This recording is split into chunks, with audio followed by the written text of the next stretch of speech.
আসসালামু আলাইকুম, শুভ সকাল। সবাই ভালো আছেন?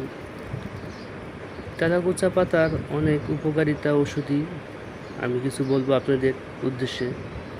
বিশেষ করে ডায়াবেটিক্স, কুষ্ঠ, জ্বর, হাঁপানি, ব্রঙ্কাইটিস এবং জন্ডিসের মতো রোগের চিকিৎসায় একটি কার্যকর।